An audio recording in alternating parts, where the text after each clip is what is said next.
Hello दोस्तों, online SSC classes के YouTube channel में आप सभी का स्वागत है। दोस्तों, आज हम आपके लिए रीजनिंग के कुछ अति महत्वपूर्ण प्रश्न लेकर आए हैं जो कि आपके आने वाली आगामी सभी प्रतियोगी परीक्षा जैसे कि railway, group D, UPP, UPSI, SSC तथा सभी प्रतियोगी परीक्षाओं के लिए दोस्तों ये रीजनिंग के प्रैक्टिस सेट के क्वेश्चन महत्वपूर्ण होने वाले हैं। चलिए दोस्तों, हम पहला प्रश्न देखेंगे कि पहला प्रश्न क्या कह रहा है। प्रश्न कह रहा है कि नीचे एक पासे के दो प्रारूप को देख बताइए कि अंक 6 के सामने कौन सा अंक आएगा। ठीक, देखिए दोस्तों, ये डाइस का क्वेश्चन है पासे का, और एक ही डाइस को दोस्तों ये दो प्रारूपों में दर्शाया गया है और इसमें कह रहा है कि जो अंक 6 है उसके सामने कौन सी फलक होगी वही हमको ज्ञात करना है। तो देखेंगे हमको यहाँ पे, देखिए यहाँ पे फलक जो है इस पे 6 लिखा है, मतलब अंक 6 वाला फलक ये है। तो इसके सामने जो फलक होगी वो कौन सी होगी वही हमको ज्ञात करना है। तो जब भी दोस्तों इस प्रकार की दो पासा दे दे, दो डाइस दे दे और पूछे कि इसमें से किसी एक के सामने वाली फलक पूछे, तो सबसे पहले हम देखेंगे ये कि इन दोनों फलकों में, इन दोनों पासों में कोई संख्या ऐसी है जो कि कॉमन दिख रही है। तो हम देखेंगे इसमें दोनों में दो दिख रहा है, यहाँ पे देखिए दोनों में दो दिख रहा है। तो हम क्या करेंगे, दो को कॉमन ले लेंगे, दो को कॉमन ले लेंगे। अब उसके बाद करेंगे ये कि दो के जो जो संख्या हम कॉमन ली उसके क्लॉकवाइज चलेंगे, दोनों दोनों पासों में। तो इसके क्लॉकवाइज चलेंगे तो क्या आएगा, पहले एक आएगा, उसके बाद क्या आएगा, पाँच आएगा। तो यहाँ पे लिखेंगे पहले एक, उसके बाद यहाँ पे लिखेंगे हम पाँच लिखेंगे। सेम उसी प्रोसेस में क्या करेंगे दोस्तों, दूसरे वाला जो पासा है उसमें भी जो कॉमन है वहाँ से क्लॉकवाइज चलेंगे। यहाँ पे कॉमन क्या है, दो, तो दो से क्लॉकवाइज चलेंगे तो पहले छः आएगा, उसके बाद आएगा तीन। तो हम यहाँ पे लिख लेंगे पहले छः और उसके बाद तीन। अब देखिए यहाँ पे एक के सामने क्या है, एक के सामने छः है, तो हम कहेंगे ये जो एक के सामने छः है ये छः के सामने वाली फलक है। उसी प्रकार यहाँ पे पाँच है, तो पाँच के सामने वाली फलक क्या है, तीन है। ठीक, तो हमको ज्ञात क्या करना था, अंक 6 के सामने वाली फलक को ज्ञात करना था। तो हमारा अंक 6 के सामने कौन सा फलक आया है, तो एक अंक वाला आया है, जो कि ऑप्शन ए में एक दिया है, जो कि यही ऑप्शन हमारा सही हो जाएगा। आशा करते हैं दोस्तों ये क्वेश्चन आप समझ गए होंगे। अगर हमसे पूछ ले कि दो के सामने वाले फलक में कौन सा अंक होगा, तो देखिए यहाँ पे चार होगा। क्यों, क्योंकि देखिए यहाँ पे एक मिल गया, दो मिल गया, तीन मिल गया, चार नहीं मिला है, पाँच और छः दिया हुआ है। किसी भी पासे में सिर्फ छः ही फलक होते हैं, तो हम कह सकते हैं दो के सामने वाली फलक क्या होगी, चार होगी। चलिए अगला क्वेश्चन देखेंगे। देखिए यहाँ पे दूसरा क्वेश्चन क्या कह रहा है कि आकृति को देखकर यह ज्ञात कीजिए कि x के विपरीत क्या होगा। ठीक, देखिए ये क्या है दोस्तों, ये ओपन डाइस का क्वेश्चन है, मतलब खुला हुआ पासा है और इसमें पूछ रहा है कि जो x है उसके विपरीत पर कौन सा फलक होगा। तो जब भी दोस्तों यहाँ पे खुला हुआ पासा दे तो इसको कैसे ज्ञात करते हैं समझिएगा। मान लीजिए हमको यहाँ पे प्लस है, तो प्लस से यहाँ पे तीन काउंट करेंगे, एक, दो और यहाँ पे तीन। इसका मतलब कि यहाँ पे प्लस और ये माइनस, एक से लेकर तीन वाला जो है ये एक दूसरे के विपरीत वाला फलक होते हैं। मतलब यहाँ पे प्लस और के सामने क्या हो जाएगा, माइनस हो जाएगा। यहाँ से एक से दो से तीन तक काउंट करेंगे। उसी प्रकार हम यहाँ पे इसको काउंट करेंगे, एक, दो और तीन। ठीक, तीसरे नंबर पर क्या है, भागे का चिन्ह आया हुआ है, तो हम कह सकते हैं बराबर के सामने क्या आएगा, भागे वाला फलक आएगा। उसी प्रकार हम क्या करेंगे, इसको ज्ञात करेंगे, यहाँ से काउंट करेंगे, एक, दो और तीन। तो यहाँ पे जो ये x वाला जो चिन्ह है इसके सामने क्या आ रहा है, तीसरे नंबर पे डॉट आ रहा है, तो हम कह सकते हैं x के सामने वाला क्या होगा, डॉट जो होगा वो x के विपरीत फलक है। x के विपरीत फलक क्या है, डॉट है। देखेंगे डॉट किस ऑप्शन में दिया है, तो ऑप्शन डी में डॉट दिया है, जो कि यही ऑप्शन हमारा सही हो जाएगा। इस x के सामने वाला फलक ये डॉट होगा और ये प्लस के सामने वाला फलक यहाँ पे माइनस होगा और यहाँ पे भागे के सामने फलक के सामने बराबर का चिन्ह होगा। ठीक है, आशा करते दोस्तों ये भी समझ गए होंगे। चलिए अगला क्वेश्चन जो है तीसरा क्वेश्चन, जो कि बहुत ही इंपॉर्टेंट है, ये लुप्त संख्या का क्वेश्चन है।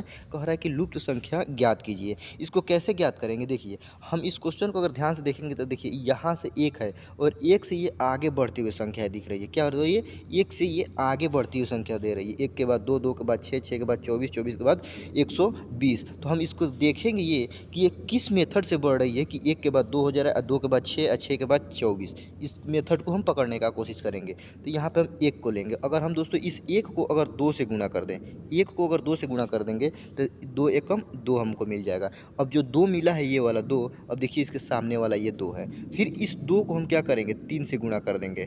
2 को 3 से गुणा करेंगे तो 6 मिल जाएगा। देखिए जो ये 6 मिला है ये इसके सामने वाला फलक मिला है। फिर अब हम इस 6 को भी क्या करेंगे, इस 6 को अगर हम 4 से गुणा कर देंगे, 6 चौको 24 मिल जाएगा। कितना? 24। अब देखिए ये जो 24 मिला है ये भी इसके सामने वाली फलक यहाँ पे 24 मिल रहा है। फिर अब इस 24 को क्या करेंगे, इस 24 को हम 5 से गुणा कर देंगे। क्या करेंगे? 5 से गुणा करेंगे। तो 24 को जब 5 से गुणा कर देंगे तो हमको 120 मिल जाएगा। और ये जो 120 है दोस्तों देखिए यहाँ पे 120 भी मिला हुआ है। तो इसमें कर क्या रहा है कि जो भी संख्याएं दी गई है, क्या कर रहा है कि जो भी संख्याएं हैं उसमें पहले स्टार्टिंग वालों को 1 से गुणा किया है, उसके बाद बढ़ते उससे बड़ा वाला जो अंक है उससे गुणा करा, मतलब 2 के बाद 3, 3 के बाद 4, 4 के बाद 5। ठीक, तो हमको 120 मिल गया। अब 5 के बाद क्या किससे करेगा? 6 से गुणा करेगा। तो हम 120 को क्या करेगा, अब 100 ये जो वाला 120 है अब इसको क्या करेगा, इसको 6 से गुणा कर देगा। 6 से गुणा करेगा तो कितना हो जाएगा? देखिए 6 को अगर हम शून्य से गुणा करेंगे तो हमारा शून्य हो जाएगा, और इस 12 को 6 से गुणा करेंगे तो 12 छक 72 हो जाएगा। कितना? 72। तो हमको कितना मिल रहा है? 720 मिल रहा है, जो कि इस प्रश्नवाचक चिन्ह के स्थान पर 720 होगा। ठीक, तो देखेंगे किस ऑप्शन में 720 दिया है। तो देखिए ऑप्शन ए में 720 दिया है, जो कि यही ऑप्शन हमारा सही हो जाएगा। ठीक है दोस्तों, अगर फिर इस 720 को अब हम क्या करेंगे, अब आगे देखिए इस 6 तक गुणा किए हैं, अब आगे 7 से गुणा करना पड़ेगा। मतलब इस 720 को अगर हम 7 से गुणा करेंगे तो हमारा क्या होगा? 5040 मिलेगा। और फिर इस 5040 को अगर हम 8 से गुणा कर दें तो हमको क्या मिलेगा? 40,320 मिलेगा। तो हमको प्रश्नवाचक चिन्ह के स्थान पर जो संख्या था उसी को ज्ञात करना था, तो वहाँ पे हमको 720 मिला है, जो कि ऑप्शन ए में दिया हुआ है, जो कि यही ऑप्शन हमारा सही हो जाएगा। चलिए अगला क्वेश्चन, चौथे क्वेश्चन को देखेंगे कि चौथा क्वेश्चन क्या कह रहा है। कह रहा है कि राजेश 8 किलोमीटर पश्चिम की ओर चलने के बाद बाईं ओर मुड़ गया और 3 किलोमीटर चलता है। उसके बाद वह फिर बाईं ओर मुड़कर 12 किलोमीटर चलता है। वह उस स्थान से कितनी दूरी पर है जहां से उसने चलना प्रारंभ किया था? ठीक, देखिए इस प्रकार के जब भी क्वेश्चन थे दोस्तों तो हम कैसे सॉल्व करेंगे समझिएगा। इधर देखिए, ये इधर पूरब होता है, इधर पश्चिम होता है, ऊपर की तरफ उत्तर और नीचे की तरफ क्या होता है? दक्षिण होता है। अब देखिए इसमें कह रहा है कि राजेश 8 किलोमीटर पश्चिम की ओर चलता है। मान लीजिए यहाँ पर राजेश है और यहाँ से क्या करता है? 8 किलोमीटर चलता है पश्चिम की ओर। पश्चिम की तरफ दोस्तों देखिए यहाँ पे ये पश्चिम दिया हुआ है, मतलब इस साइड में। ठीक, अब कह रहा है उसके बाद बाईं ओर मुड़ गया, मतलब कि वो इस साइड की तरफ मुड़ गया और 3 किलोमीटर चलता है। मान लीजिए इधर ये 3 किलोमीटर चला। कितना चला? 3 किलोमीटर। अब कह रहे उसके बाद वह फिर बाईं ओर मुड़कर 12 किलोमीटर चलता। अब ये बाईं मुड़ेगा मतलब बायां फिर इसका इधर पड़ेगा, और ये कितना चला? 12 किलोमीटर चला। वह उस स्थान से कितनी दूर है जहां से उसने चलना प्रारंभ किया था? तो क्वेश्चन में दोस्तों हमको यहाँ से यहाँ के बीच की दूरी पूछ रहा है। अब देखिए दोस्तों ये इस क्वेश्चन को कैसे सॉल्व करेंगे। मान लीजिए दोस्तों ये जो दूरी है ये सेम दूरी हो गई। आयत का एक रूल ये होता है कि दोस्तों आयत का जो रूल है ये है कि आमने सामने वाली जो भुजाएं होती है वो क्या होती है? बराबर होती है। तो ये भी एक आयत बन जाएगा। यहाँ से लेकर ये जो आयत बन रहा है वर्ग, ये एक आयत बन जाएगा। ठीक, तो ये 8 है तो दोस्तों ये वाला दूरी भी क्या हो जाएगा? 8 हो जाएगा। ये दूरी 3 किलोमीटर है, ये दूरी भी क्या हो जाएगा? 3 किलोमीटर हो जाएगा। ठीक, तो देखिए टोटल दोस्तों यहाँ से लेकर यहाँ तक दूरी कितना है? 12 किलोमीटर है। तो यहाँ से लेकर यहाँ तक 8 किलोमीटर हुआ, तो ये वाला दूरी कितना हो जाएगा? ये दूरी हो जाएगा 4 किलोमीटर। तो अब दोस्तों हमको यहाँ पे इसका दूरी ज्ञात करना है, जो कि हमको प्रश्न में पूछा गया प्रश्न है। तो दोस्तों एक पाइथागोरस प्रमेय होता है, उसी पर ये सॉल्व होगा। मान लीजिए एक कर्ण है, कर्ण का मान लेते हैं हम यहाँ पे प्रश्नवाचक चिन्ह मान लेते हैं। कर्ण का रूल ये होता है पाइथागोरस प्रमेय का, कर्ण का स्क्वायर बराबर लंब का स्क्वायर। लंब कितना है? 3। 3 का स्क्वायर कितना होगा? 3 का स्क्वायर होता है 9 होता है, प्लस प्लस प्लस आधार का स्क्वायर। आधार कितना है? 4। और 4 का स्क्वायर कितना होता है? 16 होता है। अब देखिए 16 और 9 को आपस में जोड़ देंगे तो हमारा 25 प्राप्त हो जाएगा। ठीक, 25। अब यहाँ पे प्रश्नवाचक चिन्ह क्या है? स्क्वायर में। तो स्क्वायर हटाने के लिए दोस्तों हमको क्या करना पड़ेगा? इसको रूट में लेना पड़ेगा। और अंडर रूट 25 का मान कितना होता है? 5 होता है। कितना होता है? 5 होता है। तो हम कह सकते हैं यहाँ से लेकर यहाँ तक की जो दूरी है, कहाँ तक? देखिए यहाँ से लेकर यहाँ तक की दूरी जो है क्या है? वो 5 है। तो हम कह सकते हैं वह स्थान जहाँ से वो चलना प्रारंभ किया था वहाँ से लेकर और वो जहाँ तक पहुँचा वहाँ तक के बीच की दूरी कितनी है? तो 5 किलोमीटर है। तो तो ऑप्शन डी में देखिए 5 किलोमीटर दिया है, जो कि यही ऑप्शन हमारा सही हो जाएगा। चलिए दोस्तों, आशा करते हैं क्वेश्चन आप समझ गए होंगे। अगला क्वेश्चन जो कि बहुत ही इंपॉर्टेंट क्वेश्चन है, पांचवा क्वेश्चन कह रहा है कि निम्न श्रृंखला में प्रश्न चिन्ह के स्थान पर सही संख्या को चुनें। ठीक, देखिए यहाँ पे 2b दिया हुआ है, उसके बाद 4c दिया हुआ है, उसके बाद 8e दिया हुआ है, उसके बाद 14h दिया हुआ है, उसके बाद प्रश्नवाचक चिन्ह दिया हुआ है। ठीक, तो इसको कैसे सॉल्व करेंगे समझिएगा। मान लीजिए यहाँ पे 2 है, 2 के बाद 4 कैसे आ रहा है, 4 के बाद 8 कैसे आ रहा है, 8 के बाद 14 कैसे आ रहा है, वही हमको ज्ञात करना है। तो समझिए इसको कैसे किया है। मान लीजिए यहाँ पे 2 है, 2 में क्या किया है कि 4 हो गया, मतलब कि इसमें 2 जोड़ा हुआ है। ठीक, फिर 2 में 4 में क्या किया है कि 8 हो गया है, तो इसमें क्या किया है, इसमें 4 जोड़ा हुआ है। फिर 8 में क्या किया है कि यहाँ पे 14 प्राप्त हो गया, तो मतलब कि इसमें हम कह सकते हैं 6 जोड़ा है। क्या जोड़ा है, 6 जोड़ा है। देखिए पहले 2 जोड़ा है, फिर उसमें 2 जोड़ कर 4 जोड़ा है, फिर 4 में 2 जोड़ा है, मतलब अगला 6 जोड़ा है। मतलब इन सभी में कितने का गैप है, 2 का गैप है। ठीक, तो अब आगे जो संख्या होगी उसमें भी 2 का गैप होगा, मतलब 6 और 2 8 हो जाएगा। मतलब 14 में क्या जोड़ेंगे, 8 जोड़ेंगे। 14 में क्या जोड़ेंगे, 8 जोड़ेंगे, तो 14 8 कितना होता है, 22 प्राप्त हो जाएगा। ठीक, 22 प्राप्त हो गया।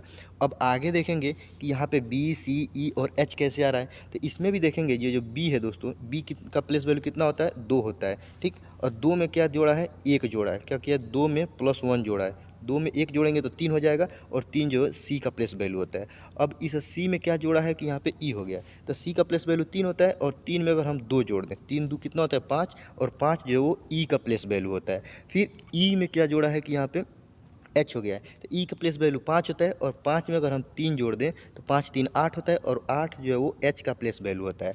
अब देखिए, अब 8 में क्या करेंगे, एच का प्लेस वैल्यू कितना होता है, 8।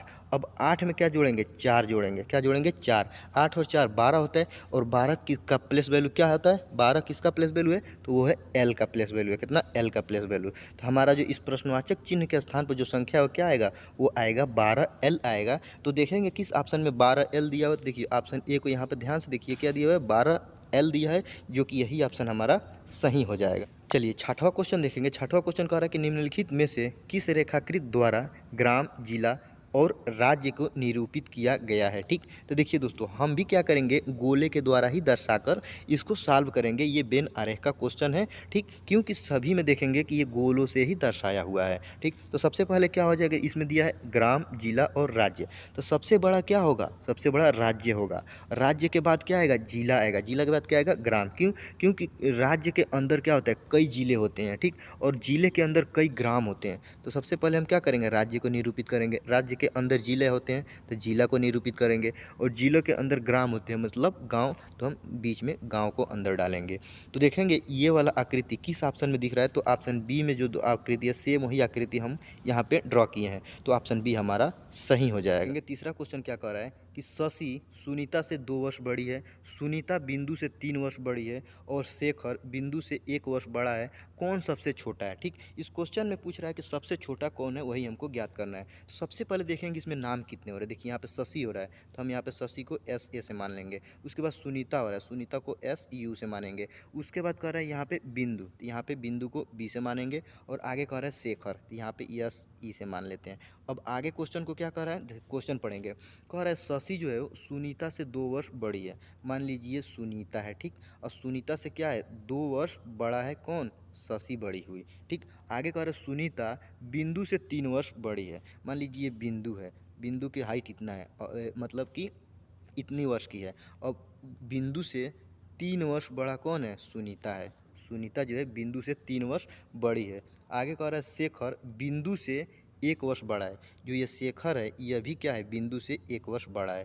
तो हम देख रहे हैं सबसे छोटा इसमें क्या दिख रहा है, बिंदु दिख रही है। तो ऑप्शन सी में बिंदु दिया है, जो कि यही ऑप्शन सही हो जाएगा। इनमें सभी से छोटी क्या है, बिंदु है। ठीक, आगे देखेंगे कि 8वां क्वेश्चन क्या है। देखिए दोस्तों, ये लुप्त संख्या का क्वेश्चन है, जो कि बहुत ही इंपॉर्टेंट क्वेश्चन है, क्योंकि दोस्तों इस प्रकार के क्वेश्चन प्रतियोगी परीक्षाओं में, रीजनिंग में कभी कहीं ना कहीं पूछ ही लिया जाता है। तो देखिए इसमें देखेंगे ये कि यहाँ पे इस फिगर में यहाँ पे प्रश्न चिन्ह दिया हुआ है, और हमको ज्ञात करना है कि इसके स्थान पर क्या भरा जाएगा। और हम पिछले वाले क्वेश्चन में ही बताएं कि जब भी दोस्तों इस प्रकार का क्वेश्चन दे, तो देखेंगे कि इस प्रश्नवाचक चिन्ह के कॉलम में या रो में सबसे बड़ी संख्या किधर है। कॉलम और रो नहीं देखना है दोस्तों, सबसे पहले देखना ये है कि बड़ी संख्याएं किधर हैं। तो हम देख रहे हैं यहाँ पे इस चौथे वाले कॉलम में देख रहे हैं जिसमें प्रश्नवाचक चिन्ह भी है, इसमें सबसे बड़ी संख्या इधर दिख रही है 27 और 53। बाकी ये सभी संख्याएं क्या है, छोटी संख्याएं। तो जब भी दोस्तों इस प्रकार क्वेश्चन दे तो बड़ी संख्याओं को क्या करेंगे, छोटी संख्याओं को आपस में जोड़ घटाना गुणा भाग करके कैसे भी साल करके बड़ी संख्या लाने का कोशिश किया जाता है। ठीक, तभी जाकर दोस्तों ये क्वेश्चन आसान हो जाती है सॉल्व करने के लिए। अगर हम दोस्तों यहाँ पे 3, 8 और 5 को क्या करें कि 27 मिल जाए, तो अगर हम करें ये कि 3 को 8 से गुणा कर दें, 3 को 8 से गुणा करेंगे तो 8 3 कितना हो जाएगा, 24 हो जाएगा। ठीक, 24 हो जाएगा। और फिर इस 5 को जोड़ देते हैं, फिर प्लस करके 5 को जोड़ देते हैं, तो 24 और 5 कितना हो जाएगा, हमारा हो जाएगा 29 हो जाएगा। लेकिन हमको 27 चाहिए, कितना चाहिए, यहाँ पे हो गया 29, 29 में से अगर हम 2 घटा दें तो हमको कितना मिल जाएगा, 27 मिल जाएगा। ठीक, उसी प्रकार हम क्या करेंगे, इस दूसरे वाले रो में भी करेंगे, क्या, इन दोनों को आपस में गुणा करेंगे। 6 को 9 से गुणा करेंगे तो कितना हो जाएगा, 6 6 9 54 हो जाएगा। और 54 में इस एक को जोड़ देंगे तो कितना हो जाएगा, 55 हो जाएगा। कितना, 55 हो जाएगा। और इसमें से 2 घटाएंगे, क्यों, क्योंकि यहाँ पे देखिए 2 अपने मन से घटाए हैं उसमें, तो इसमें भी घटाना अनिवार्य है। तो 55 में से 2 घटा देंगे तो हमारा क्या हो जाएगा, 53 मिल जाएगा। तो देखिए जो यहाँ पे 53 भी मिल गया। जिस प्रकार से यहाँ पे 27 मिला था ये वाला, उसी प्रकार यहाँ पे 53 मिल गया ये वाला। ठीक, अब उसी प्रकार हम क्या करेंगे, इस तीसरे वाले रो को भी सॉल्व करेंगे। क्या करेंगे, इन दोनों को आपस में गुणा करेंगे। 7 बचे 35 और 35 और ये 3 जोड़ देंगे। 35 3 कितना होता है, 38 होता है। कितना, 38। अब इस 38 में से 2 घटाए हैं कि घटाएंगे, क्योंकि सभी में हम क्या किए हैं, 2 घटाए हुए हैं, देखिए यहाँ पे। तो इसमें से भी 2 घटाएंगे, 38 में से 2 घटाएंगे तो हमारा कितना मिल जाएगा, 36 हो जाएगा। जो कि इस प्रश्नवाचक चिन्ह की जगह पे 36 भरा जाएगा। देखेंगे किस ऑप्शन में 36 है, तो ऑप्शन ए को देखिए यहाँ पे 36 दिया है, जो कि यही ऑप्शन हमारा सही हो जाएगा। अगला ये क्वेश्चन देखेंगे, कह रहा है कि निम्न आकृति का जल प्रतिबिंब ज्ञात कीजिए। देखिए दोस्तों यहाँ पे जल प्रतिबिंब नहीं होगा, यहाँ पे होगा दर्पण प्रतिबिंब। ये गलती से प्रिंट हो गया है। अब देखेंगे यहाँ पे प्रश्न आकृतियाँ दिया गया है और यहाँ पे उत्तर आकृतियाँ दिया गया है। 4 ऑप्शन है जिसमें से कोई एक ऑप्शन जो होगा वो इस प्रश्न आकृति का उत्तर आकृति होगा, मतलब कि आंसर होगा। इसको कैसे ज्ञात करेंगे, देखिए जब भी दोस्तों यहाँ पे क्या करें, दर्पण प्रतिबिंब ज्ञात करने के लिए कहें, तो दर्पण प्रतिबिंब ये होता है कि जब भी कोई फिगर होता है अगर वो लेफ्ट साइड में है तो दर्पण प्रतिबिंब किधर चला जाएगा, वो राइट साइड में चला जाता है। ठीक, क्या होता है, लेफ्ट साइड की चीज़ें राइट साइड में और राइट साइड की चीज़ें लेफ्ट साइड में चली जाती है। तो अगर हम इस फिगर का दर्पण प्रतिबिंब बनाए तो कैसे बनेगा समझिएगा। मान लीजिए नीचे यहाँ पे बॉक्स है, अब इस बॉक्स को देखिए, इधर राइट साइड में क्या है, ब्लैक है, राइट साइड में ब्लैक है, तो किधर चला जाएगा, ये चला जाएगा लेफ्ट साइड में। तो हम इस लेफ्ट साइड में क्या करते हैं, पूरा ब्लैक कर देते हैं। अब देखिए राइट साइड में 2 छोटी छोटी पत्तियां दी गई है, ये किधर राइट साइड में तो लेफ्ट साइड में चली जाएगी। तो मान लीजिए इधर 2 क्या हो जाएगी, इधर 2 हमारी पत्तियां बन गई लेफ्ट साइड में, राइट साइड वाली। अब इसमें देखेंगे राइट साइड में, लेफ्ट साइड में एक पत्ती है, तो ये राइट साइड में एक पत्ती आ जाएगी। अब ऊपर देखिए दोस्तों 2 पत्ती दी गई है लेफ्ट साइड में और 2 पत्ती दी गई है राइट साइड में, तो दोनों तरफ बनाना पड़ेगा।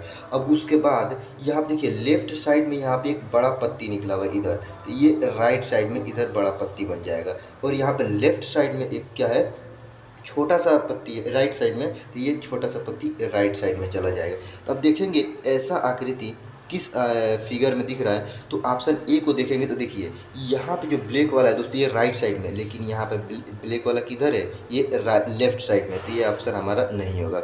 अगर ऑप्शन बी को देखें तो देखिए यहाँ पे लेफ्ट साइड में ब्लैक है, यहाँ पे लेफ्ट साइड में ब्लैक है, इधर लेफ्ट साइड में 2 पत्तियाँ हैं, तो इधर देखिए लेफ्ट साइड में भी इधर 2 पत्तियाँ हैं, इधर लेफ्ट साइड में 1 पत्ती है, देखिए इधर भी 1 पत्ती है। अब 2 ऊपर 2 पत्ती है लेफ्ट साइड में और 2 ऊपर नीचे राइट साइड में 2 पत्ती है, इसमें भी 2 लेफ्ट साइड में पत्ती और 2 राइट साइड में पत्ती दी गई है। एक बड़ी वाली पत्ती इसमें देखिए राइट साइड में, इसमें भी बड़ी वाली पत्ती एक राइट साइड में, और यहाँ पे छोटी वाली पत्ती लेफ्ट साइड में, तो यहाँ पे छोटी वाली पत्ती भी लेफ्ट साइड में। तो हमारा ऑप्शन बी जो होगा यही ऑप्शन सही हो जाएगा। वो प्रश्न आकृति का जो दर्पण प्रतिबिंब बनेगा वो ऑप्शन बी हमारा सही हो जाएगा। सी जो होगा ये नहीं होगा, क्यों, क्योंकि देखिए ब्लैक वाला राइट साइड में है, तो इसमें भी राइट साइड में ही दे दिया गया है, इसीलिए ऑप्शन हमारा सी नहीं होगा। अगर डी को देखेंगे तो देखिए डी में दोस्तों यहाँ पे 2 पत्तियाँ क्या है, राइट साइड में है, जो कि यहाँ पे प्रश्न आकृति में भी राइट साइड में, जो कि ये लेफ्ट साइड में होनी चाहिए थी, तो हमारा ऑप्शन डी भी नहीं होगा। तो हमारा ऑप्शन बी जो है ये सेम इस आकृति से मिल रही है, जिसका हम दोस्तों इस प्रश्न आकृति का दर्पण प्रतिबिंब बनाए हैं, इसीलिए ऑप्शन बी हमारा सही सही हो जाएगा। आशा करते हैं दोस्तों ये क्वेश्चन आप समझ गए होंगे। अगला प्रश्न देखेंगे, कह रहा है कि निम्न प्रश्न का आकृति सादृश्यता ज्ञात कीजिए। क्या दोस्तों?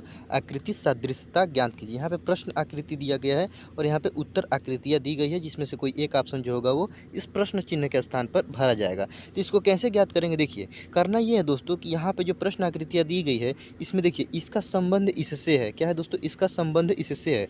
तो सेम जिस प्रकार से इसका संबंध इससे है, उसी प्रकार इसका संबंध इससे होना चाहिए, ठीक, जो कि दोस्तों इस प्रश्नवाचक चिन्ह के स्थान पर भरा जाएगा। तो इसको कैसे सॉल्व करेंगे? देखिए, मान लीजिए यहाँ पे एक त्रिभुज दिया हुआ है। क्या दिया दोस्तों? यहाँ पे एक त्रिभुज दिया हुआ है, तो इसका संबंध क्या दिया हुआ है? एक यहाँ पे आयत से बनाया गया है, जिसका आकृति इस प्रकार है, ठीक, यहाँ पे इस प्रकार है। तो सेम उसी प्रकार यहाँ पे दो त्रिभुज बनाया हुआ, मतलब कि यहाँ पे दो त्रिभुज सटा हुआ बनाया हुआ है। तो सेम दोस्तों हम क्या करेंगे, यहाँ पे दो छोटा आयत वैसा ही सेम बनना होना चाहिए। क्या होना चाहिए? सेम वैसा ही दो आयत बनना होना चाहिए, जो कि यहाँ पे प्रश्नवाचक चिन्ह के स्थान पर भरा जाएगा। तो हम देख रहे हैं ये वाला जो फिगर है वो ऑप्शन ए में दिख रहा है, जो कि यही ऑप्शन हमारा सही हो जाएगा। क्यों? क्योंकि यहाँ पे एक आकृति त्रिभुज है, तो यहाँ पे एक क्या दिया हुआ है? एक यहाँ पे आयत दिया हुआ है, ठीक। उसी प्रकार यहाँ पे दो त्रिभुज है, वो सटा हुआ है, तो यहाँ पे दो आयत सेम उसी प्रकार, जिस प्रकार ये है सेम उसी प्रकार ये है, और यहाँ पे दो है। तो हमारा ऑप्शन ए जो है ये सही हो जाएगा। आशा करते हैं दोस्तों ये समझ गए होंगे आप। चलिए मिलते हैं नेक्स्ट वीडियो में, तब तक के लिए जय हिंद।